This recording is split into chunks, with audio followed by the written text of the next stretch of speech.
안녕하세요. 당근쌤 윤세훈입니다. 여러분들, 오늘은요, 제가 기적의 찍기 특강이 너무 좋은 반응이 있어서 두 번째, 2탄 기적의 숫자 특강을 준비해서 찾아왔습니다.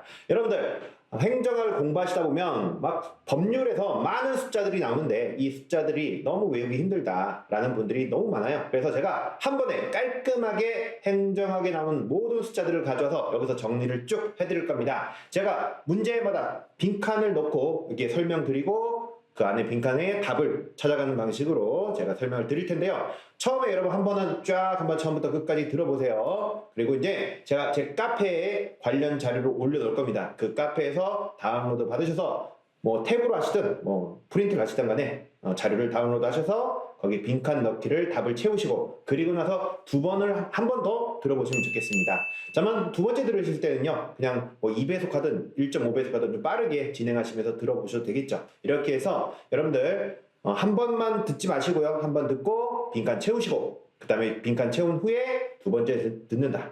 그런데 이제 두 번째 들을 때 좀 주의할 건 뭐냐면 여러분들 한 번에 처음부터 끝까지를 다 답 채우고 하면 너무 힘들고 지치겠죠. 그러니까 총론을 일단은 답 채우고 듣고 그 다음에 정책론 답 채우고 듣고 단원별로 이렇게 조직론 답 채우고 듣고 이런 식으로 단원별로 들어가시면 좋을 것 같습니다. 그래서 처음에는 그냥 처음부터 끝까지 들으시고요. 두 번째 들을 때는 단원별로 먼저 답을 채우고 그죠? 답을 채운 후에 강의를 듣는다 이렇게 생각하시면 좋겠습니다. 자 이제 바로 한번 기적의 숫자 특강 시작해 보도록 하겠습니다. 여러분 끝까지 같이 달려가 봐요. 여러분들 자 행정규제기본법인데요. 자 들어가기 전에 잠깐 여기 네모칸 있죠? 이 네모칸에다가 제가 답을 적어놨어요. 원래 답을 이제 지워놨죠. 그런데 이 답을 지워놓고 제가 카페에다가 자료를 올려놓을 거니까 두 번째 들으실 때는 여기 답을 체크하시고 다시 한번 들어보시면 좋겠습니다. 어차피 암기해야 돼요. 그러니까 복습해야 하니까 꼭 한번 듣고 끝내지 마시고 복습용으로 내가 먼저 답을 체크하고 다시 듣는다. 이걸 좀 명심해 주시면 좋겠습니다. 자, 행정규제기본법이고요. 규제일몰주의. 자, 규제일몰주의는 규제가 일정 기간 지나면 사라진다는 거죠. 그래서 그 존속기간을 몇 년? 5년으로 삼았다. 자, 대통령 소속의 규제개혁위원회죠. 규제개혁위원회가 어디 소속이다? 이것도 꽤 잘 나오죠. 그래서 이게 대통령 소속이다. 기억하시면 좋겠고요. 이들은 심사기간이 며칠이에요? 며칠? 45일 이내에 심사를 마쳐야 하는데 시간 연장이 가능해요. 기간 연장은 며칠 이내? 15일 이내에 연장 가능하다. 이때 위원장은 몇 명이죠? 위원장은 2명. 그리고 위원은 20명에서 25명 이하의 위원이다. 기억하시면 좋겠습니다. 자, 민간 위탁 쪽이고요. 자, 정보공개제도. 이건 어차피 여러분 행정법에서 하시죠. 그런데 정보공개 신청 시 자, 며칠 이내 공개 여부를 결정한다. 10일 이내 공개 여부 결정하고 부득이한 사유가 있으면 며칠 연장하여 10일이 연장 가능하죠. 자, 여러분 좀 주의할 게 뭐냐면 여기서 공개 여부를 결정하는 거지 공개하는 게 아니에요. 그러니까 공개할지 말지를 결정하는 겁니다. 시험에 10일 이내 공개하여야 한다. 그건 아니죠. 공개 여부를 결정하는 거예요. 그래서 일단은 기간은 10일 기억하시면 되겠습니다. 자, 총론에선 숫자가 그렇게 많이 나오지 않아요. 그래서 이제 정책론으로 넘어가고요. 정책 분석론에서 자, 오류가 있는데 이미 답을 봤나요? 네, 자. 문제, 대안 선정이 아니라 문제 정의 단계에서의 오류다. 이걸 뭐라고요? 우리가 3종 오류다 하는 거죠. 그래서 대안 선정이 아니라 문제 정의 단계에서 오류고 여러분 제가 글자를 좀 확대하고 제 얼굴을 포기했습니다. 그러니까 좀 여기 줌 얼굴이 커도 좀 이해하시고 자 3종 오류 하도록 하겠고요. 자 그 다음에 제가 엑소에서 효과가 없는데 효과가 있다 하는 걸 뭐라고 했어요? 우리가 X인데 O라고 하는 걸 몇 종 오류? 1종 오류다 했고요. 그 반대가 이제 2종 오류가 되겠죠. 효과가 있는데도 없다고 하는 걸 2종 오류다. 자, 비용 편익 분석에서요. 편익 빼기 비용. 수년제가축법은 자, 뭐보다 커야 사업의 타당성이 있다고 보는 거예요? 우리가 0보다 커야. 자, 편익 비용비는 비용분의 편익인데 뭐보다 커야? 1보다 커야. 그리고 내부 수익률은 수년제 가치를 매수로 0으로 편익 비용비를 1로 만드는 할인율이다. 여기 나오는 이 0과 이 0이 같은 거예요. 어차피 1이 1이고요. 그래서 내부 수익률은 순현재 가치를 0, 편익비용비를 1. 이건 잘 나오니까 기억하시면 좋겠습니다. 자, 정책 집행론에서 고긴 같은 학자들이 이제 통계 연구를 했어요. 그래서 우리가 하향식 집행, 상향식 집행, 뭐 통합 연구들이 있는데 과연 어떤 것이 타당할까를 통계를 통해서 이론 검증을 한 이런 연구 세대를 우리가 3세대 집행 연구다 하고 있습니다. 잘 나오는 건 아닌데 우리가 고긴이나 오툴 같은 학자가 있어요. 고긴이나 오툴 같은 학자들이 이 통계를 통해서 이론의 검증을 했는데 하향식이 맞는지 상향식이 맞는지 이런 것들을 그런 연구를 3세대 집행 연구다 하고 있습니다. 자, 정책 평가론이고요. 정부 업무 평가 기본법에서 자, 국무총리 소속으로 정부 업무 평가 위원회가 있는데 위원장은 몇 명인가요? 위원장은 2명입니다. 2명. 그리고 위원들은 몇 명? 위원들은 15명. 시험에 한번 위원장 1명, 위원들 14명 이렇게 나온 적이 있어요. 아니죠? 2명 15인입니다. 기억하시고. 자, 정부 업무 평가 기본계획 전략계획. 여러분, 계획 중에서 기본이다 전략이라는 거는 장기적이다 이런 뜻이에요. 장기적이다. 자, 시행계획은 매년 한다 이런 뜻이에요. 그래서 기본계획 전략계획은 몇 년마다? 둘 다 3년마다. 그런데 시행계획들은 몇 년마다? 매년. 1년마다 매년 하는 겁니다. 자, 자체평가를 하고 있는데요. 중앙기관, 자치단체 모두 자체평가를 하는데 이때 민간위원은 몇 분의 몇? 3분의 2 이상을 둬야 돼요. 3분의 2 이상을 둬야 한다. 기억하시고요. 자, 조직론인데요. 정부 조직 개편이 있었는데 자, 5월 27일 얼마 안 됐어요. 얼마 안 됐는데 24년도 5월 27일 이후에 정부 조직 개편이 돼서 청이 하나 더 늘었습니다. 그래서 19부 3처 현재 20청이에요. 20청. 그렇죠? 그래서 현재 우리나라가 우주항공청이라는 걸 만들었다 새로 말씀드렸는데 뭐 이번에 뭐 시험 당장 올 것 같진 않아요. 바뀐 지 얼마 안 돼가지고. 근데 우주항공청 같은 이제 우리나라도 나사 같은 거 만들겠다. 그렇죠? 그래서 우주항공청이 신설돼서 20청이 됐습니다. 그리고요, 차관은 원래 부처마다 1명씩이야. 그런데 2명 있는 부처들이 있어요. 그게 총 몇 개 있다? 7개 부처가 있습니다. 그래서 외울 때 외문과 국기, 보, 산이다. 이렇게 외워 적어 있습니다. 자, 한번 보시고요. 자, 책임운영기관이고요. 책임운영기관의 기관장들, 그렇죠? 특히 소속 책임운영의 기관장은 임기가 5년인데 5년 범위에서 최소 2년으로 잡죠. 그래서 5년 사이에 2년에서 5년 사이에 잡는 거죠. 그래서 5년 범위에서 최소 2년이고, 자, 중앙책임운영기관의 기관장은 임기가 2년인데 한 번 연임 가능합니다. 자, 이런 책임운영기관은 미국에서는 몇 년도에 도입했어요? 88. 우리나라는 99. 외우기 쉬워요. 88, 99 이렇게 생각하시면 되겠습니다. 자. 그리고 행안부 장관이 책임운영기관에 대한 기본계획을 세우는데요. 몇 년 단위로? 여기는 5년 단위로 세웁니다. 5년 단위로 기억하시면 되겠고, 자, 공공기관 얘기해요. 공공기관. 자, 직원정원 수입액 자산규모가 다음 이상이 돼야 공기업이나 준정부 기관이 되는 거고요. 이 세 가지 중에 하나라도 충족이 안 되면 기타 공공기관이 되는 거예요. 그래서 직원정원 몇 명? 300명. 수입액은 200억, 자산규모는 30억, 323이다. 자, 이거는 이번에 시험도 나올 가능성이 있고 굉장히 잘 나오는 애니까 잘 기억하시면 좋겠습니다. 그리고 공공기관의 지정은 누가 한다? 기재부 장관이 한다. 라는 것도 기억하시면 되겠습니다. 자, 공기업과 준정부 기관이 있는데 공기업과 준정부 기관에서 구분 기준이 뭐냐 했을 때 자체 수입이 50% 이상이면 공기업, 자체 수입이 50이 안 되면 준정부 기관입니다. 그 중에서 또 시장용 공기업이 되려면 자산이 얼마 있어야 돼요? 2조가 넘어야 되고 자체 수입이 85가 넘어야 한다. 그리고 자체 수입이 50이 안 될 때는 50%가 안 될 때는 준정부 기관이다. 기억하시면 되겠습니다. 자, 그래서 원래는 이렇게 100분의 50 이상이 돼야 공기업이 되는 거예요. 자체 수입이 100분의 50이 돼야 공기업이 되는데 다만 기금 관리하는 기관은 원래 기금관리형이라서 준정부 기관이야. 그런데 기금관리형이라더라도 100분의 85가 됐을 때는 공기업으로 보겠다라는 것까지 한번 정리를 하시면 되겠습니다.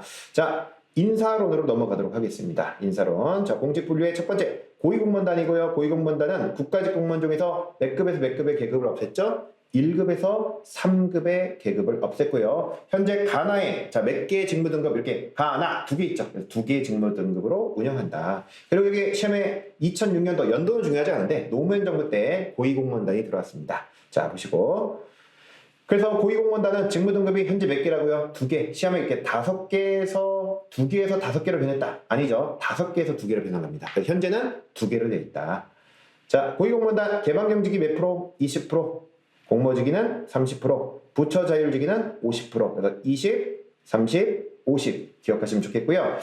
최근에 법령이 개정돼서 수업 시간에 설명을 드렸지만, 자, 고위공무원 후보자 교육과정을 이수한 후에 역량평가를 받으면 이걸 통과한 사람들이 고위공무원단 후보자가 되는데요. 이 고위공무원 후보자 교육과정이 이제 자율화가 됐어요. 자율화. 그래서 반드시 해야 하는 건 아닙니다. 그래서 법에는 아예 이게 빠지고 역량평가를 실시해서 통과한 자가 후보자가 된다 이렇게 돼 있어요. 그러다 이제 안 하지는 않고 자율화, 교육과정을 받아도 되고 받지 않아도 됩니다. 그래서 자율화가 됐다 기억하시면 되겠습니다.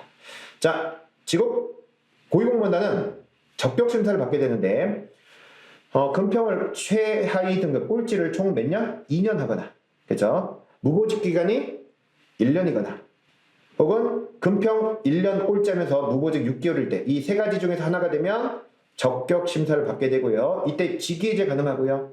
부적격 결정 받으면 직권 면직이 됩니다. 근데 과거에는 직권 면직만 했는데 지금은 강임도 가능하다. 법이 개정됐어요. 그래서 직권 면직 혹은 강임이 가능하다까지 기억하시면 되겠습니다.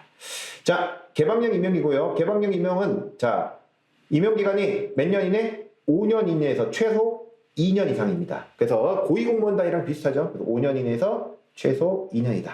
아니, 고위공무원단이 아니라 책임운영기관. 책임운영기관의 기관장, 소속 책임운영기관의 기관장도 사실 개방형이에요. 그러다 보니까 5년 범위에서 최소 2년으로 돼 있죠. 그래서 똑같고. 자, 그런데 공모직위는 기간 제한 없지만 전보 제한 기간이 있어요. 2년간. 근데 이제 4급 이상만 2년간이고 5급 이하는 3년간입니다. 그러나 시험은 일단 2년간 이렇게 나오고. 자, 고위공무원단 직위 총수의 몇 프로? 20%, 과장급 20%.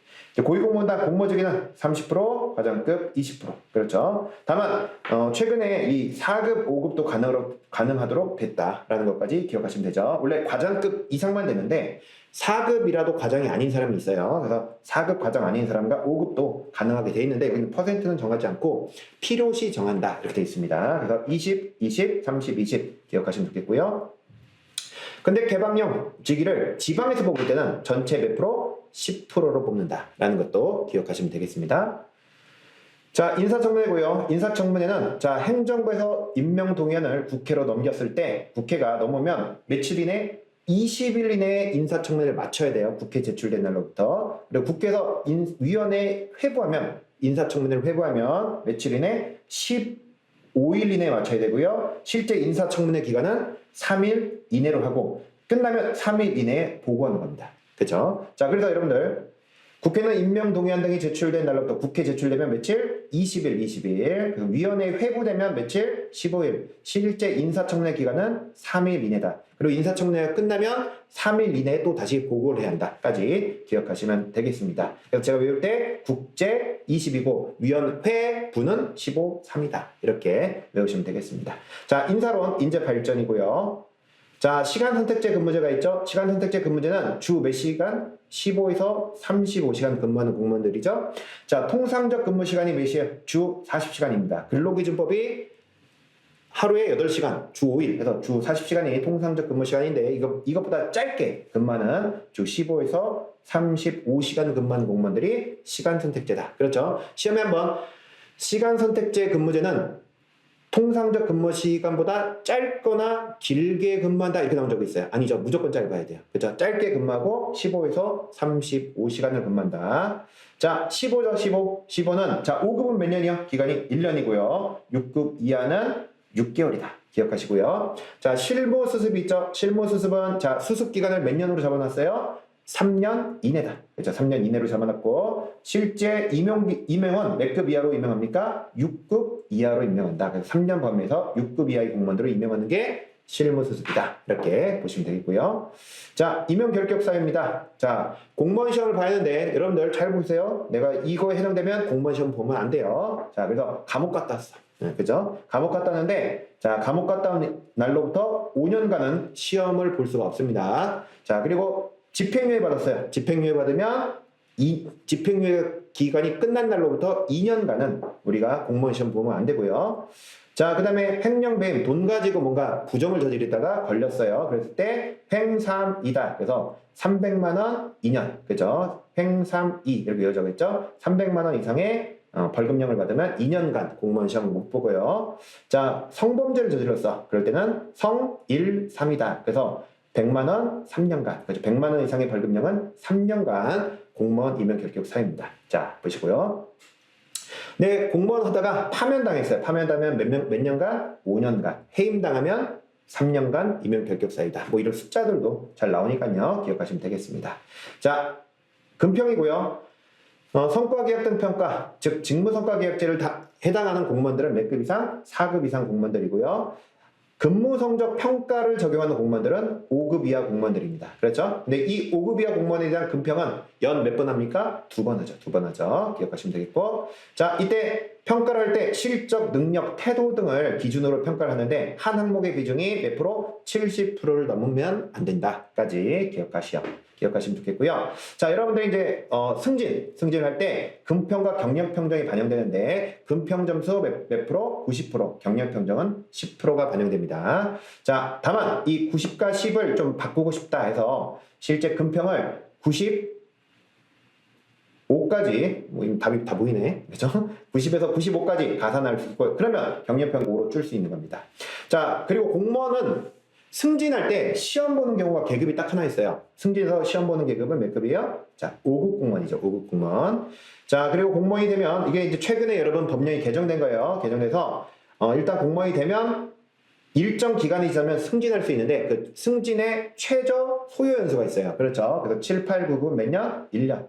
6급은 2년. 4급, 5급은 3년이죠. 1, 2, 3인데 계급도 정확히 외워놓으셔야 합니다. 개정됐어요. 옛날 걸로 혹시 공부하신 분들은 확인하셔서 다시 한번 정리하시면 좋겠고요. 자, 연봉이고요. 성과급적 연봉제를 받는 공무원들은 5급 이상이다. 그래서 보통 1급부터 5급 이상이다 이렇게 나와요. 1급이더라도 고위공무원단에 안 들어간 사람이 있기 때문에 고위공무원단에 안 들어갔을 때는 1급도 성과급적 연봉제를 받습니다. 그래서 1급부터 5급 이상이 성과급적 연봉제를 받고요. 자, 총액 인건비제는 자, 필요시 총정원에 몇 프로를 증원 가능하다?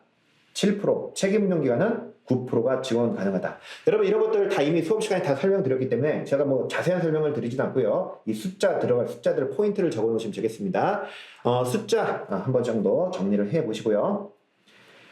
자, 연금이죠. 연금, 공무원 연금. 공무원 연금은 몇 년? 10년 이상 재직하다 보면 퇴직한 사람은 연금을 받을 자격 조건이 됩니다. 그런데 바로 받는 건 아니고 몇 살 때부터? 65세 때부터 받죠. 65세 때부터. 그런데 내가 공무원을 일하면서 내 월급에서 일부의 돈을 내서 그걸 모았다가 나중에 돌려받는 거예요. 결국 연금은. 그러다 보니까 최대 내 월급에서 최대 몇 년간? 36년간 내는 겁니다. 여러분이 공무원을 20살이 됐으면 56세 때까지는 내 월급에서 일부를 연금에 내는 거예요. 일단은. 그리고 그걸 나중에 돌려받는 겁니다. 그렇죠? 36년간이고요. 그리고 내 월급에서 몇 프로씩 내는 거예요? 몇 프로씩? 9%씩. 그걸 이제 기여율이다 하고. 그런데 이렇게 내가 9%를 내면 정부도 똑같이 9%를 내 통장에 집어넣어줘요. 그렇죠? 그걸 우리가 부담률이다 하는 거죠. 그래서 여러분들이 9만 원을 넣으면 정부도 9만 원을 여러분 통장에 넣어주는 거죠. 그래서 9만 넣으면 18만 원 되는 거예요. 결국. 그렇죠? 그래서 이렇게 소득 원래의 9%를 내는 거고, 다만 돌려받을 때는 전 재직기간의 평균 원래의 재직기간은 몇을 곱합니까? 1.7을 곱하죠. 주의할 건 전 재직기간입니다.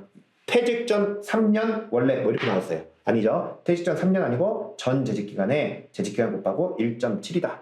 자, 이렇게 내가 돈을 다 냈는데 죽어버렸어. 그럼 억울하잖아요. 그래서 유족들이 받습니다. 근데 전액 다 받는 건 아니고 60% 받죠. 60%. 다만 전체 내가 너무나 고액 연금을 받을 수 있기 때문에 그걸 또 제한을 해요. 전체 공무원의 원래의 평균액의 몇 프로? 160%, 1.6배까지만 우리가 소득상을 적용해서 연금을 책정하고 있습니다. 그래서 이런 숫자들도 잘 나오는 거니까 잘 기억하시면 되겠고요. 자, 공무원 직장 협의회죠. 공무원 직장 협의회는 하나의 기간에 몇 개씩 만드는 거예요? 하나씩 만든다. 시험에 하나의 기간에 복수의 협의회를 만든다. 이렇게 잘 나오니까 기억하시면 되겠고요. 자, 공직윤리고요. 공무원 행동강령은 OECD 국가에서 법률의 형식으로 만들었는데 OECD 언제? 1990년대 이후에 70년대 아닙니다. 시험에 한번 70년대 나왔어. 아니죠? 90년대고 다만 우리 이제 시험에 잘 나오는 건 뭐 OECD가 어떻다보다 우리나라가 뭐로? 공무원 행동강령은 대통령령으로 제정됐다. 공무원 행동강령은 뭐로 됐다? 대통령령으로 제정됐다. 이게 잘 나오니까 기억하시면 되겠습니다. 자, 재산 등록이고요. 내가 갖고 있는 재산을 몇 급 이상부터 국가에 등록을 해야 돼요? 4급. 그렇죠? 4급이고 4급 이상의 사람들은 등록을 다 해야 돼요. 모든 공무원들이. 그런데 등록한 사람 중에서 1개월 이내에 몇 급은 1급 공무원들은 국민들에게 공개까지 하는 겁니다. 내 재산을. 그래서 4급은 1급, 등록은 4급, 공개는 1급이고요. 다만 특정 분야, 대민 업무, 세무, 감사, 인허가 하는 대민 업무를 하는 사람들은 몇 급 이상부터 7급 이상부터 재산을 등록한다까지도 기억하시면 되겠습니다. 자, 그리고 이제 시험 좀 잘 나오는 건 뭐냐면 여기죠. 외척과 출가한 딸은 제외한다. 재산을 등록할 때 외가 쪽은 등록을 안 해요. 나의 외가 쪽은. 그리고 출가한 딸, 내 딸인데도 불구하고 결혼한 딸은 등록을 안 합니다. 그렇죠? 이런 것들도 기억하셔야 되고. 자, 그리고 내가 재산 등록 의무자가 된 거죠. 그러니까 원래 5급이었는데 4급이 된 거예요. 4급이 된 순간부터는 재산을 등록해야 돼.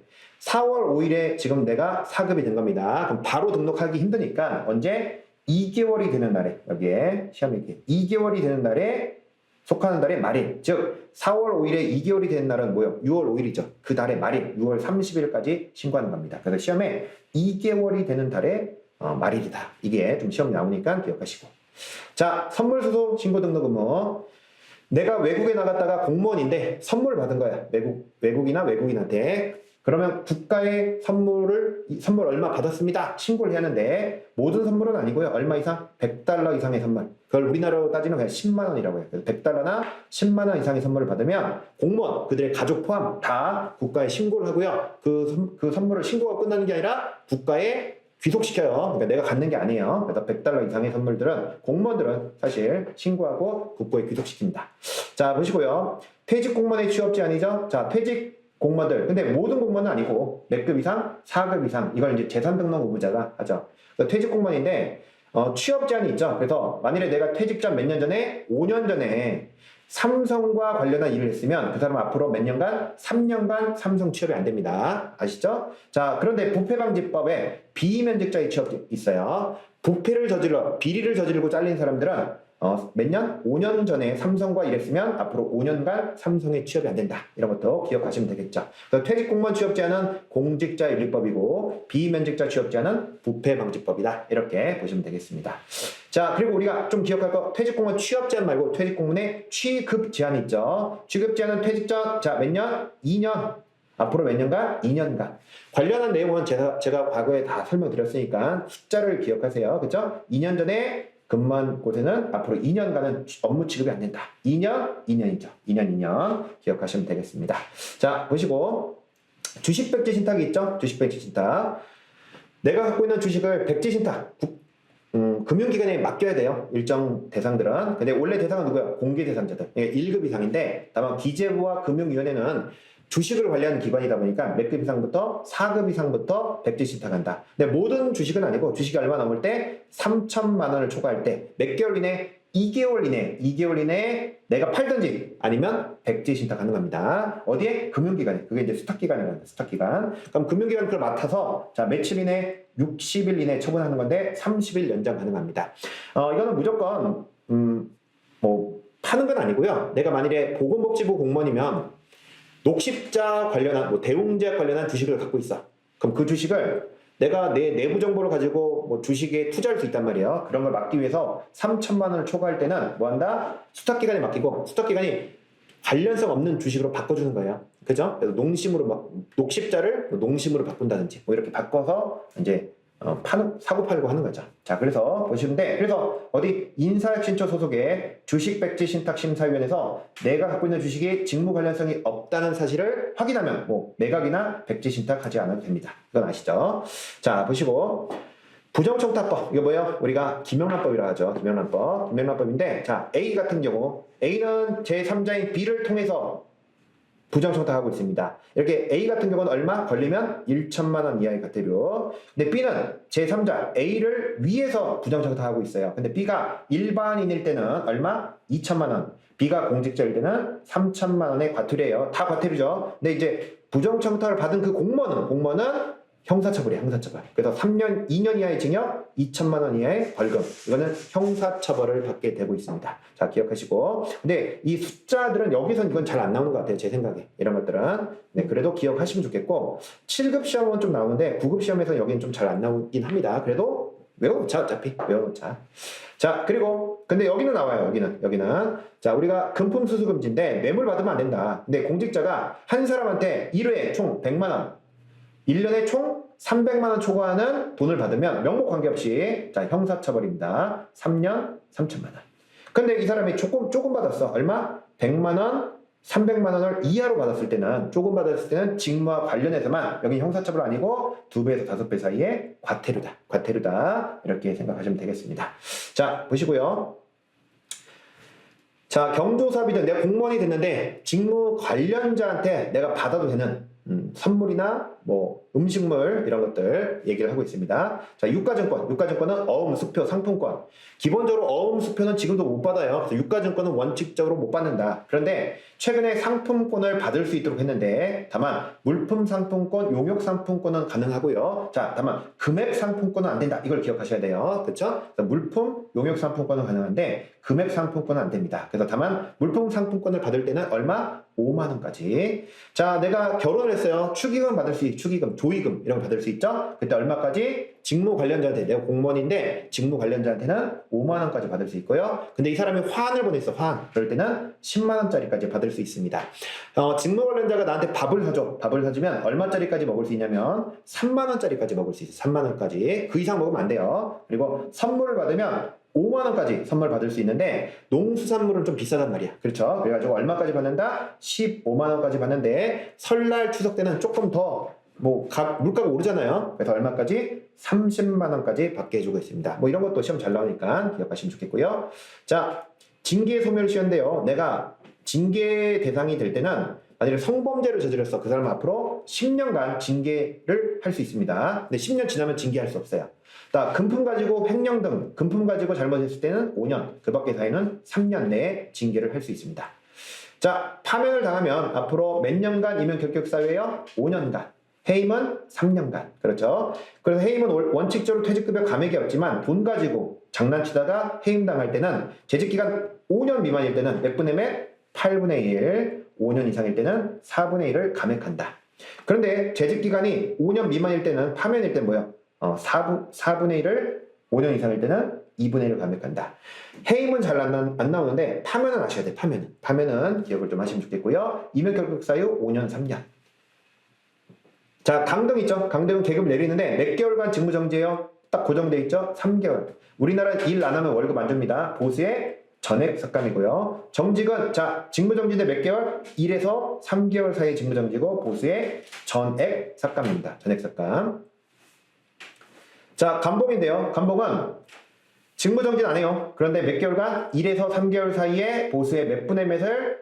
3분의 1을 삭감한다. 돼 있고요. 자, 강등 정직은 내가 승진과 승급이 정지가 되는데 강등 정직은 18개월, 감봉은 12개월, 견책은 6개월간 승진과 승급이 정지된다까지 정리를 하시면 되겠습니다. 자, 보시고요. 징계위원회인데요. 징계위원회 위원은 총 8명이에요. 8명이고 그 중에 5명 이상이 출석하고요. 출석위원회 과반수의 찬성으로 의결을 하는 겁니다. 기억하셔야 돼요. 여러분들 제가 과외 우리 영상 만들고 있잖아요. 이렇게 하고 나서 과외 받았던 친구들도 다 프린트 탭으로 해가지고 다 풀어봤어요. 처음부터 다 외우고 그리고 다시 수업 듣고 이렇게 했으니까 여러분들도 똑같이 이렇게 빠르게 진행하고 있지만 한번 쭉 들으시고 그 다음에 여러분 스스로 한번 풀어보시고 다시 한번 배속을 좀 빨리 해가지고 들으시면 좋겠죠. 그렇죠? 그래서 기억하시면 좋겠습니다. 다만 이제 숫자 자체가 행정학에서 그렇게 많이 나오진 않아요. 그런데 제가 이거 해드리는 이유는 뭐냐면 나오면 많이 틀려. 그래서 일단 공부는 많이 하셔야 하는데 내가 숫자에 부담 있는 분들이 많거든요. 그래서 이렇게 해서 한 번 정도 여러 번 듣다 보면 반복하다 보면 암기가 되는데 너무 또 스트레스 받지 말자. 왜? 그렇게 많이 나오지 않는다. 그러니까 좀 이렇게 열심히 하시면서 스트레스 받지 말고 공부하자. 이렇게 말씀드리겠습니다. 자, 보시고 직예제인데요. 직예제는 자, 이게 성적이 나쁘거나 능력이 나쁘면 대기명령 내려요. 몇 개월 이내로? 3개월 이내로 대기명령 내리고 그 기간 동안 직예제할 수 있습니다. 기억하시고요. 자, 고충처리와 소총심사가 있죠. 그런데 자, 고충심사는 일단은 청구서가 접수되면 며칠? 30일 이내에 고충심사 결정을 해야 되고요. 중앙고충심사위원회 결정한 위원, 자, 몇 명이 참석해야 돼요? 3분의 2 이상의 출석이고, 과반수에 합의해야 한다. 근데 보통 고충심사위원회는, 자, 위원 몇 명? 5명, 그리고 출석위원 과반수. 그래서 합의는 과반수로 하는 거고, 중앙은 3분의 2 이상, 여기 5명 이상의 출석입니다. 자, 소청심사를 신청하면 처분을 안 날로부터 며칠 이내에 소청심사위원회에 신청해야 하냐면 30일 이내에 신청할 수 있습니다. 심사 청구는. 그리고 여기에 소청심사 결정에 불복할 때는 행정소송이 제기 가능한데 A는 며칠 이내에 90일 이내에 소송 가능합니다. 자, 그런데요. 이렇게 파면 해임 등을 당해서 잘렸어요. 이 사람이. 잘렸을 때 실제 정부는 40일간은 후임자 부촉을 발령을 안 하죠. 그런데 이 40일간 공속으로 놔두기가 힘들다 그럴 때는 소청심사 접수일로부터 자 5일 이내 임시 결정을 하고요. 임시 결정은 빨리 처리하겠다는 거예요. 그래서 며칠 이내 20일 이내 최종 결정하고 그때까지만 보충 발령하지 않는 겁니다. 근데 만일에 임시 결정을 안 한 경우에는 최종 결정을 60일 이내에 최종 결정하도록 돼 있어요. 자, 이거는 이 부분은 7급에서 좀 잘 나와요. 7급에서 잘 나오니까 우리 쪽 9급 쪽은 여기까지는 넘어서 안 외워진다고 해서 스트레스 받지 말자. 그러나 열심히 끝까지 해보자. 말씀드렸고요. 자, 우리 소청심사위원회 설치인데요. 인사혁신처 행정부는 자, 몇 명? 5명, 7명 이하의 상임위원이고 자, 상임위원 수의 몇? 비상이면 2분의 1 이상으로 두는 거죠. 다만 중국헌법 이렇게 독립기관들은 다 비상임이고 몇 명? 5명, 7명 이하의 비상임을 둔다. 자, 소청심사위원회 결정은 경징계는 제적위원 몇 분의 몇 출석? 3분의 이상 출석하고 출석위원회 과반수 합의가 있다. 일단은 경징계, 중징계 구분해서 거의 안 나와요. 그러니까 보통은 그냥 제적위원 3분의 이상 출석과 과반수 합의다. 이렇게 일단 기억하시고 중징계도 똑같아요. 제적위원 3분의 이상 출석하고 과반수 합의는 똑같은데 다만 출석위원 3분의 2 이상의 합의가 있죠. 근데 시험에 이렇게 구분해서 안 낼 가능성이 더 크니까 그냥 외울 때는 여기 소청사건의 결정은 제적위원 얼마? 3분의 2 이상이 출석하고 그 중에 과반수가 합의한다. 일단 이렇게 정리를 하시면 되겠습니다. 자, 내부고발자 보호제도고요. 내부고발을 했죠. 내부고발을 하면 며칠? 60일 이내에 처리하는 게 원칙입니다. 우리나라는 기본적으로 뭘 신청하면 60일, 그러니까 2달 내에 처리해 주는 게 원칙이에요. 기본적으로. 그리고 시험에 나오는 거 원칙이 뭐예요? 기명이야. 내 이름 써야 돼요. 내부 고발할 때. 다만 예외적으로 비실명 대리신고도 가능하다라고 말씀드렸습니다. 자, 보시고요. 내부 고발자, 내부 고발을 했는데 이 사람의 인적사항을 그 관련 기관에 공개를 한 거예요. 그럼 그 사람 공개한 사람이 형사처벌 받습니다. 그래서 5년 이하의 징역, 5천만 원 이하의 벌금이고요. 내부 고발했던 이유만으로 그 사람을 잘랐어요. 파면 해임 등 신분 상실시켰습니다. 그럼 신분 상실 파면한 사람은 자, 얼마? 3년 3천만 원 이하의 벌금, 징역이고요. 나머지 기타 불이익 조치는 2년 2천만 원이다. 다 뭐예요? 형사처벌이다.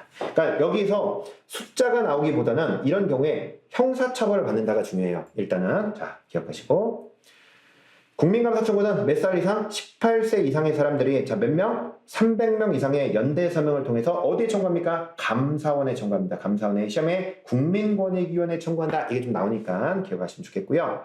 자, 공직자 이해충돌 방지법이고요. 자, 공직자가 내가 담당하는 직무 관련자가 나랑 사적으로 관계가 있는 사람이야. 예를 들어 나한테 뭔가를 신청했는데 내 가족이야. 그러면 여러분들 어떻게 하겠어요? 좀 잘해줄 거 아닙니까? 그러다 보니까 이렇게 사적 이해관계자인 경우를 알게 되면 며칠 이내 14일 이내에 소속기관장에게 나 이거 하면 안 될 것 같은데요? 이 업무 하면 안 될 것 같은데요? 하고 신고하고 회피를 신청해야 합니다. 자, 보시고요. 자, 내가 민간인이었는데 고위공직자 임용된 거예요. 그럴 때는 몇 년? 3년 이내에 민간에서 업무 활동을 가지고 있다가 임기 개시하는 날부터 30일 이내에 소속기관장에게 제출해야 합니다. 내가 삼성에서 근무하다가 공무원, 고위공직자로 들어간 거예요. 그럼 그 사람이 3년간 근무했던 내역을 내가 공무원 된 날부터 30일 이내에 소속기관장에게 제출해야죠. 자, 그리고요. 퇴직자의 사적 접촉 신고인데요. 내 상관이나 혹은 내 동료였던 사람이 퇴직했어요. 퇴직하는데 그 사람이 아직 몇 년이 안 되면 2년이 지나지 않은 사람과 예를 들어 골프 치러 가거나 여행을 가면 그때는 소속기관장에게 신고해야 돼요. 그렇죠? 이런 경우들은 이제 보통 2년 내인 사람들은 뭐 이렇게 민간 기업에 고문 이런 형식으로 취업이 많이 돼요. 그 사람들이 로비를 하기 때문에 이렇게 2년이 지나지 않은 사람은 이런 사람과 골프 치러 갈 때는 신고하고 가야 돼요. 자, 재무론입니다. 재무론. 재무행정의 기초이론이고, 자, 우리가 예산안 기금운용계획안 다 짜서 의회로 보내는데 며칠 이내 회견도 개시 120일 이내에 보내는 거죠. 좀 주의할 건 예산안 기금운용계획안 말고 국가재정운용계획도 같이 보내는 거예요. 그러니까 국가재정운용계획, 예산안, 기금운용계획안 다 120일 내에 같이 보내는 겁니다. 그렇죠? 회견도 개시 120일 전 보이죠? 자, 그런데 이런 기금안을 짜서 보내는데 이 기금의 내역을 변경을 해서 막상 집행할 때, 그럴 때는 금융성 기금 외의 기금은 몇 프로까지는 20%, 금융성 기금은 30% 이하까지는 국회에 제출하지 않고 변경할 수 있습니다. 그렇죠? 20, 30 기억하시고요.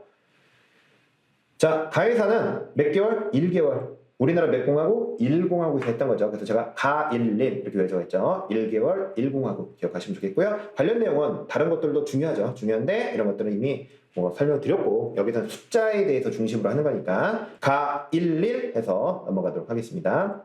자, 성인지 예산이고요. 성인지 예산은 자, 중앙정부가 언제? 2010년도에 도입했어요. 이런 건 잘 나오진 않는데 기출이 한번 나왔어요. 그래서 중앙정부가 2010년도에 도입했다. 지방정부는 2013년인데 나온 적은 없어요. 그런데 중요한 건 성인지 예산은 우리나라 중앙, 지방 다 도입했다. 이건 잘 나와요. 중앙, 연도는 잘 안 나오는데 중앙, 지방 다 도입했다라는 건 기억하셔야 되고, 자, 예산 과정론이고, 우리 예산에서 전체 예산 주기는 몇 년이다? 예산 주기는 3년이다.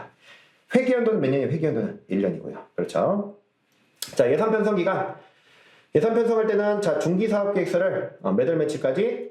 1월 30일까지 제출해야 되고요. 그리고 이제 이걸 다 모아서 국가재정운영계획을 확정하는데, 이 국가재정운영계획은 자, 한 2월경에 만들어지는데, 이것도 아까 말씀드렸죠? 회계연도 개시 120일 전에 같이 보낸다라는 거 기억하셔야 되고요. 이게 잘 나오는 거 뭐냐면 국가재정운영계획은 언제? 행정부에서 확정되는 거예요. 행정부에서. 자꾸 국회에서 심의 확정한다 이렇게 나와요. 아니죠? 국가재정운영계획은 예산 편성 과정이니까 행정부에서 확정한다.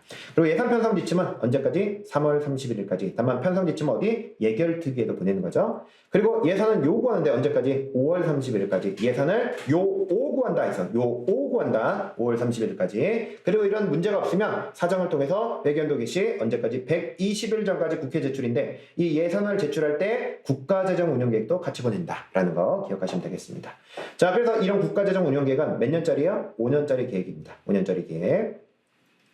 이제 국회로 넘어오면 예산심의가 이루어지는데, 실제 이제 국정감사를 먼저 해요. 근데 국정감사는 정기의 개회 며칠 전? 30일 정도로 잡고 국정감사를 하는 겁니다. 그리고 시정연설 쭉 하고 있죠.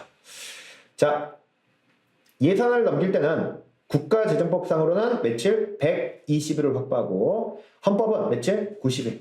그리고 의결 시한이 있죠. 언제까지? 회견도 개시 30일 전에 의결을 해야 합니다. 자, 이건 중앙정부고, 근데 자치단체가 있죠. 자치단체 광역은 며칠? 제출 시한 50일, 기초는 40일. 의결 시한 있죠. 의결 시한. 광역은 15일, 기초는 10일입니다.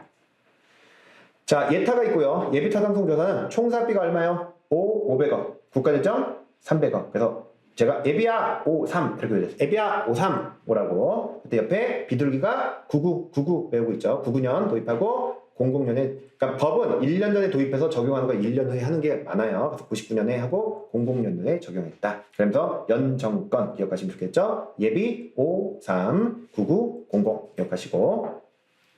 그래서 예비 타당성조사는 기재부 장관이 총사비가 얼마? 예비 총사비는 500억, 300억이에요.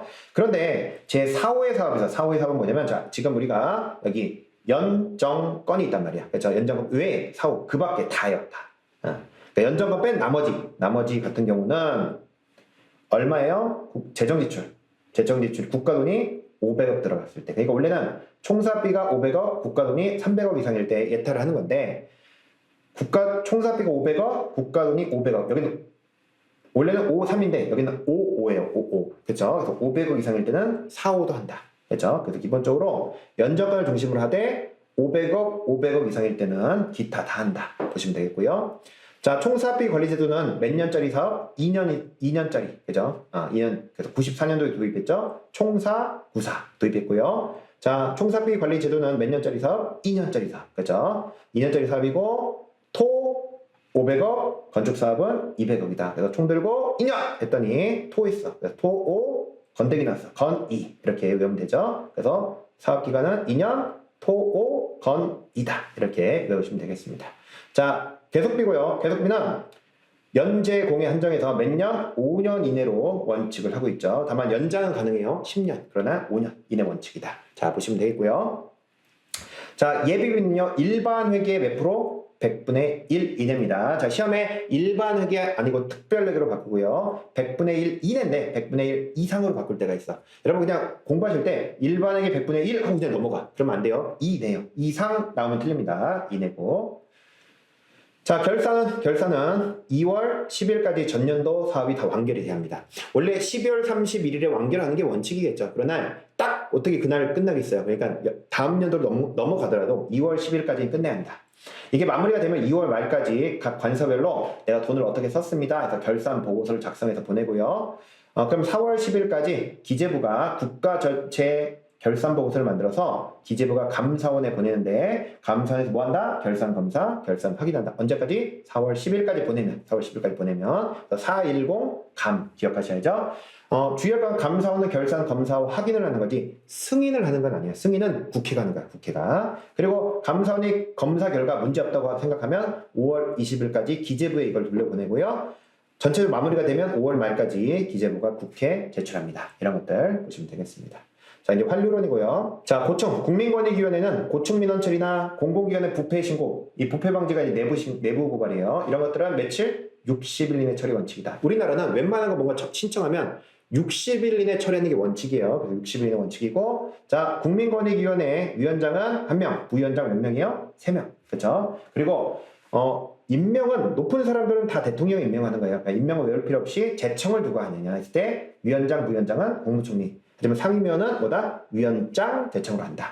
자, 근데 감사원의 감사위원 수는 몇 명이야? 감사원의 위원 수는 7명이고 국민권익위원회 위원 수는 15인이다. 자, 그래서 감사원은 감칠맛이 난다. 그랬어. 감칠맛이 난다. 그리고 국민권익위원회는 15인이다. 15인이다. 정리하시고요.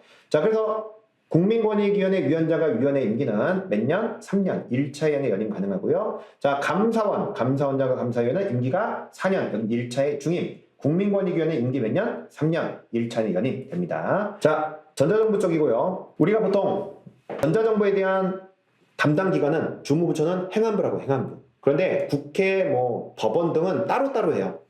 그래서 전자정보를 만드는 기관을 전체적으로 우리가 중앙사무관장기관의 장이다.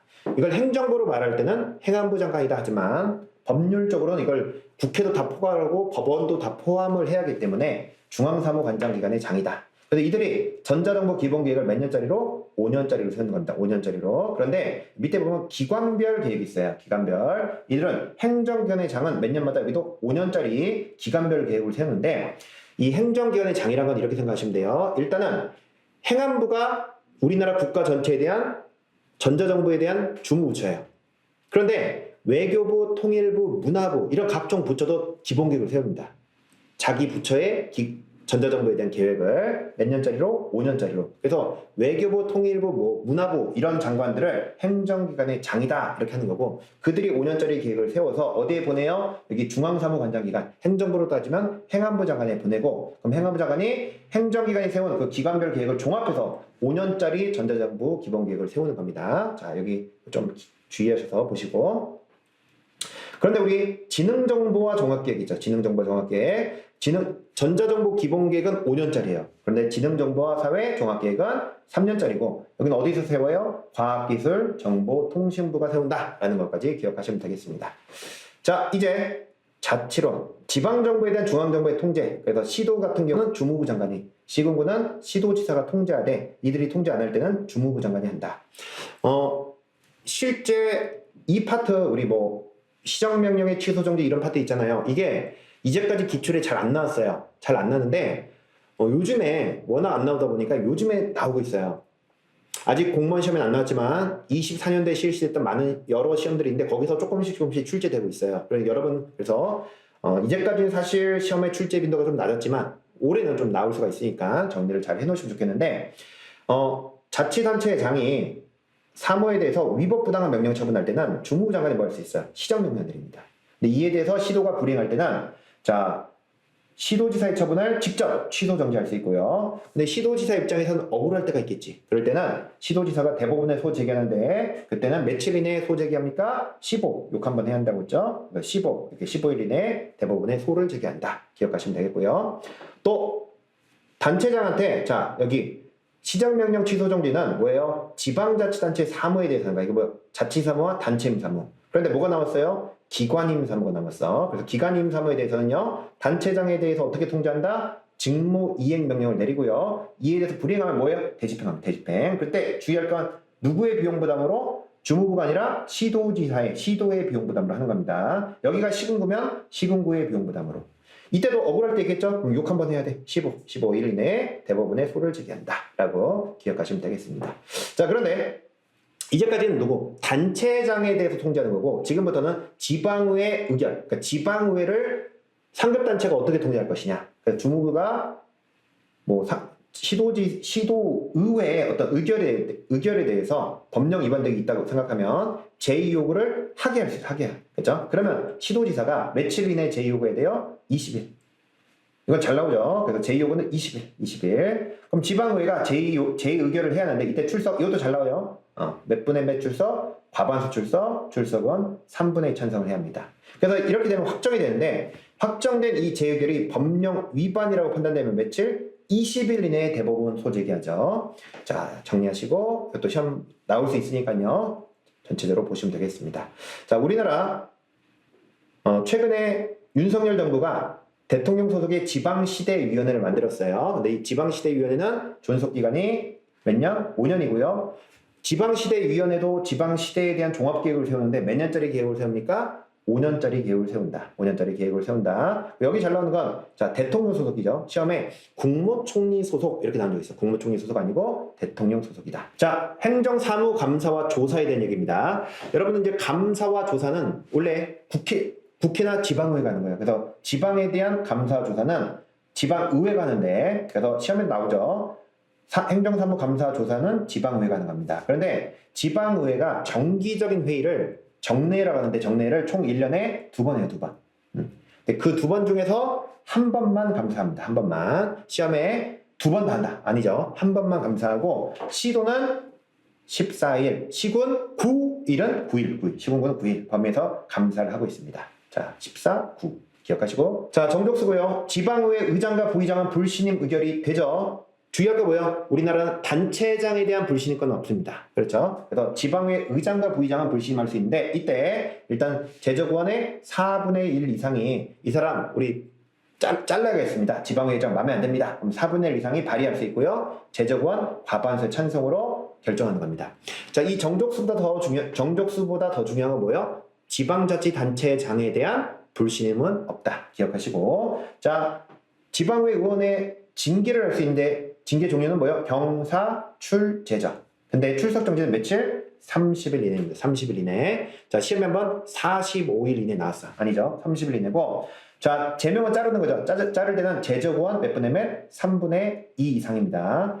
정족수에서 가장 강력한 건 제적원 3분의 이상이에요. 3분의 2 이상. 자르는 건 굉장히 강력해야 돼요. 그래서 제적원 3분의 2 이상이다. 지방의 의결에 대해서 제2요구할 때 아까 봤어요. 제2요구를 하고 제 의결은 몇 분의 몇?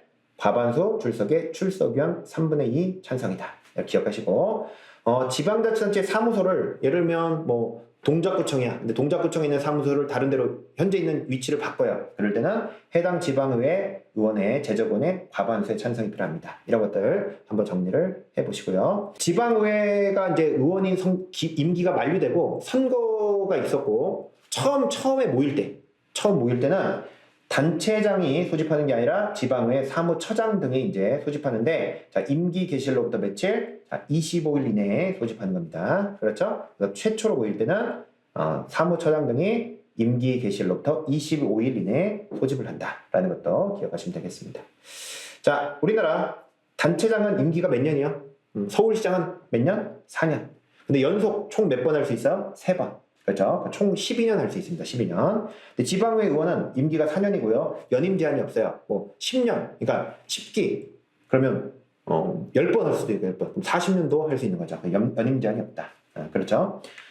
자, 행정부시장 등은 국가직이고요. 정무부시장은 지방직입니다. 근데 서울시만 부시장은 몇 명? 3명인데요. 이때 행정 2명, 정무 1명이요. 근데 서울시만 뭐요? 정무직이에요, 정무직. 그죠? 나머지 광역단체는 행정부시장은 일반직, 정무 쪽은 별정직입니다. 별정직이죠. 자, 이런 것들 정리하시고. 최근에 시험에 좀 나오고 있어요. 의원의 정책 지원 전문 인력. 지방의 의원들을 이제 돕기 위해서 전문 인력들을 마련했는데 지방의원 정수의 몇 분의 몇? 2분의 1 범에서 마련합니다. 지방의회 의원이 100명이면 50명 정도를 두는 거예요. 전문 인력을. 그렇죠? 최근에 시험에 3분의 1 이렇게 나왔어요. 3분의 1 아니죠? 2분의 1입니다. 자, 그리고 조례에 대한 규칙의 제정 절차인데 조례안이 의결되면 지방의회 의장은 단체장에게 이송을 해야 하는데 얘가 며칠? 5일. 시험에 3일, 7일 이렇게 나온 적 있어요. 5일 이내에 해야 되고 조례안을 이송받으면 자 20일 이내에 공포를 해야 합니다. 근데 조례안에 이의가 있으면 단체장은 공포해야 할 기간 그 20일 이내에 재요구할 수 있어요. 재요구. 그런데 주의할 건 뭐냐면 수정제의는 안 된다. 자, 우리가 단체장이 자기가 고쳐가지고 이렇게 의결해줘 이렇게 보내면 안 돼요. 그래서 수정제의는 안 되고 그런데 공포도 안 하고 제의요구도 안 했어요. 그러면 그 20일이 끝나면 그냥 바로 확정입니다. 자, 제2요구를 받은 지방의회는 제적원에 과반수 출석하고 매 3분의 이상이 찬성하면 조례안이 확정됩니다. 근데 단체장은 이 재의결된 날로부터 자, 이게 아무리 확정이 됐더라도 법령 위반이라고 판단되면 며칠 이내 20일 이내에 대법원 소호 제기 가능하고요. 단체장은 자, 확정되면 바로 공포를 해야 하는데 시간만 끌고 공포를 안 해. 그래서 며칠 이내 5일간 공포를 안 하면 그때는 누가 한다? 지방회 의장이 공포한다. 시험에 한번 단체장이 어떤 경우에도 무조건 공포해야 한다. 아니죠. 지방회 의장이 공포하는 경우도 있습니다. 며칠? 5일 이내에 공포 안 하면. 자, 그런데 조례는 공포 후에 바로 효력 발생이 아니라 며칠? 20일이 지나야 효력 발생합니다. 시험에 한번 조례는 공포 후 바로 효력 발생한다. 아니고 20일이 지나야 효력 발생한다. 그래서 다시 한번 정리하시면 지방의회가 의결되면 며칠 이내 단체장이 5일 이내 보내는 거고 자 20일 이내 공포를 해야 돼요. 그런데 20일 이내 공포 안 하고 20일 이내 재의요구할 수도 있습니다. 근데 재의요구를 하면 지방의 의결을 다시 해야 하는데 그때는 몇 분의 몇? 2분의 1 출석, 3분의 1 찬성해서 의결되면 그냥 확정되는 겁니다. 자, 확정이 되면 5일 이내에 단체장이 공포를 해야 하는데 만약에 5일 이내에 공포를 안 할 때는 누가? 지방의회 의장이 공포한다. 그리고 바로 효력 발생하는 건 아니고 공포 후 20일이 지나야 효력이 발생하고 단체장이 봤을 때 아무리 재의결이 확정이 됐더라도 법령 위반이라고 판단된다면 자 20일 이내에 대법원 소호 제기도 가능하다. 이런 숫자들도 쭉 정리를 해놓으시면 되겠습니다. 우리나라 지방자치 역사고요. 이승만 정부에서 처음으로 시읍면 의원 선거를 했어요. 1949년도에 지방자치법 제정했고요. 자, 전쟁 중에 시읍면 의회 선거를 했는데 1952년도에 시읍면 선거가 있었습니다. 과거에는 읍면도 자치단체였어요. 자치단체. 그래서 시읍면 의회 선거가 있었고 그래서 도와 시읍면 의회 선거가 있었습니다. 항상 지방자치는 의원 선거부터 들어오고 나중에 단체장 선거로 확장되는 거야. 그래서 먼저는 의원 선거가 됐고요. 그 다음에 1956년도에 단체장 선거가 있었습니다. 그래서 의원 선거 하다가 단체장 선거가 들어왔죠. 다음에 이제 서울시와 도지사는 임명직이었어요. 그러다가 1960년도가 되면서부터 20하고 되면서부터 아예 모든 영역을 다 선거로 뽑기 시작했습니다. 단체장 그리고 지방의원 의원 선거가 이루어졌죠. 그러다가 박정희 정부부터 전두환 정권까지 지방선거를 안 했어요. 지방자치가 멈춰졌다가 노태우 정부 때 이제 지방의회 선거가 시작됐대요. 항상 다시 시작하더라도 뭐부터 하는 거예요? 지방의회 선거부터 하는 거예요. 지방의회 선거부터 하고 있다가 노태우 정부 이후가 누구예요? 김영삼 정부. 이때 이제 단체장 선거까지 확장된 겁니다. 이때 정당 공천제가 들어왔는데 다만 기초 의원들은 빠졌어요. 기초의원들은. 그러다가 2006년도부터 정당 공천제가 기초까지 확장됐고 현재까지 다 하고 있습니다.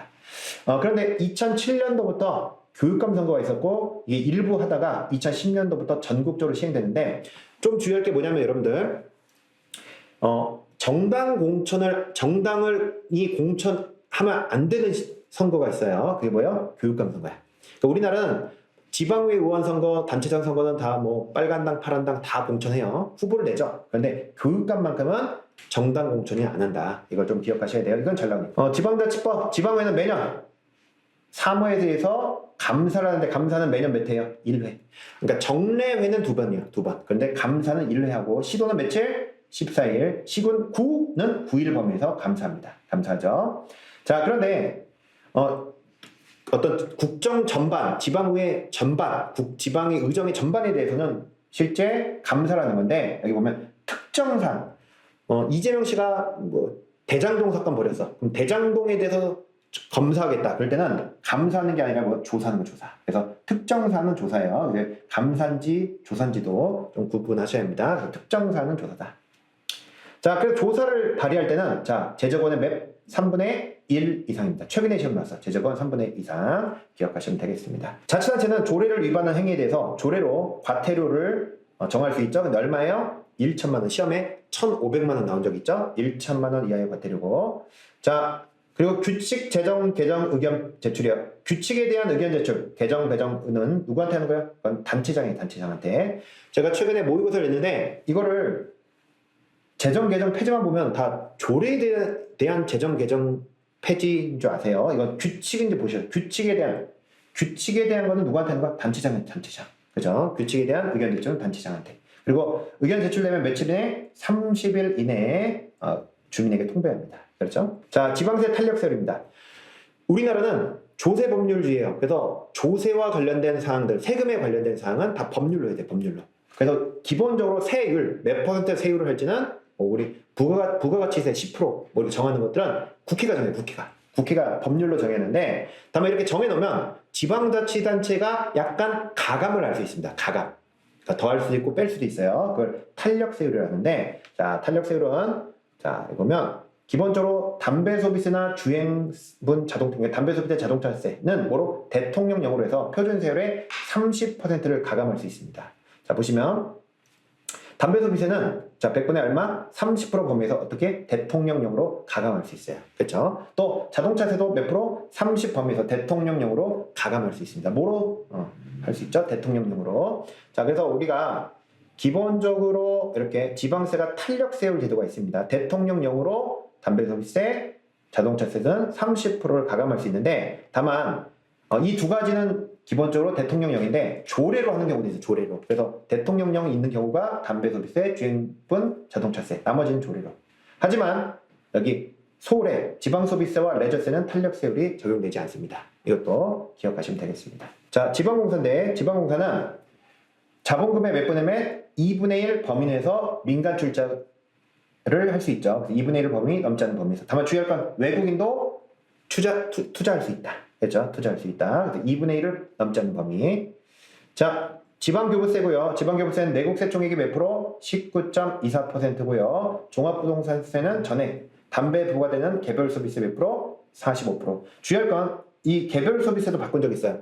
세금 이름도 아셔야 돼요. 개별소비세 45%, 19.24%. 자, 이때 보통 교부세 할 때는 재정력 지수죠. 재정력 지수가 1보다 클 때요, 작을 때요? 1보다 작을 때.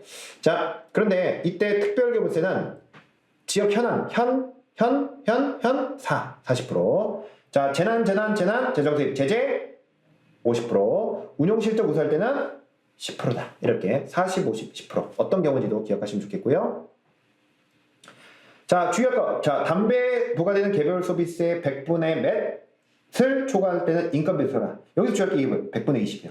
많은 분들이 100분의 45로 합니다. 그런데 이거는 100분의 45 중에서 100분의 20을 초과하는 부분은 인건비로 쓰라는 겁니다. 이건 예전에 설명 많이 드렸으니까 이건 뭐예요? 100분의 20을 초과하는 부분은 인건비로 쓰라는 거죠. 이걸 좀 주의하셔야 합니다. 자, 보시고.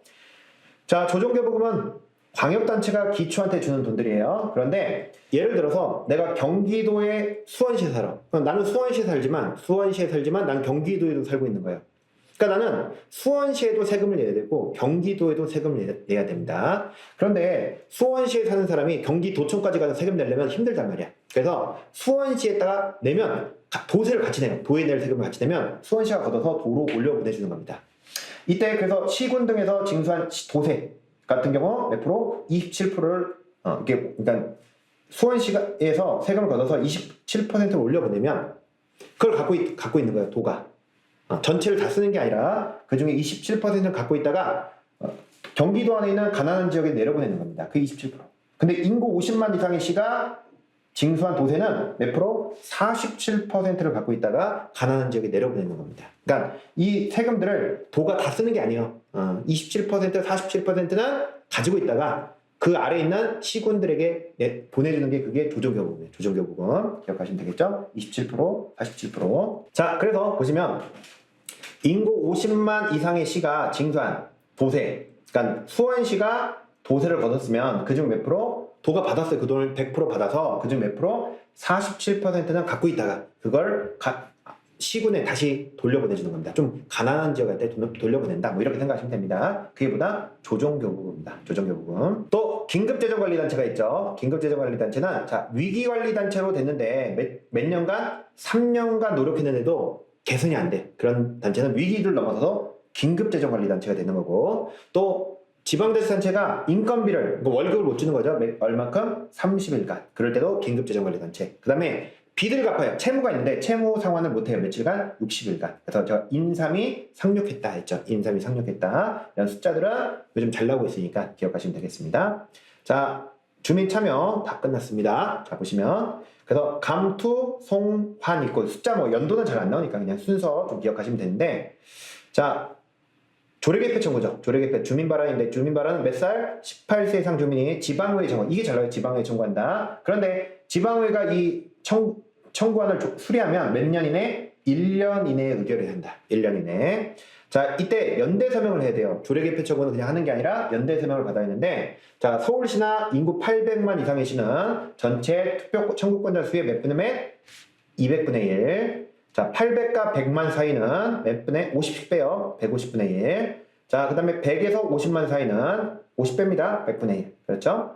50 밑이 10만이에요. 그래서 50에서 10만 사이는 여기는 달라요. 7, 70. 그 다음에 10만 밑이 5만이에요. 10만에서 5만은 50. 그리고 5만 미만은 20입니다. 그래서 제가 200, 150, 100, 7, 5, 2 이렇게 외우자고 했죠. 한 번 정도 기억하시고 얘가 조금 복잡하기 때문에 좀 나오기 힘들 수 있는데 굉장히 중요한 변화였어요. 그래서 이 숫자를 좀 잘 알아놓으시면 좋겠습니다. 자, 보시고요. 그런데 조례 말고 규칙에 대한 의견 제출은 어디에 있는 거예요? 자치단체장이에요. 조례에 대한 조례개표 청구는 지방의회 하지만 규칙에 대한 의견 제출은 단체장이 하는데 권리 의무와 관련된 사항에 대해서 의견 제출하면 단체장은 며칠 이내 이렇게 30일 이내 검토 결과를 통보한다. 자, 주민투표 얘기고요.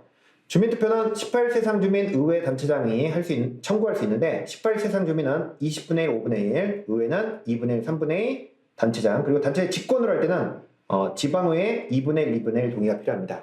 좀 글씨가 작나요?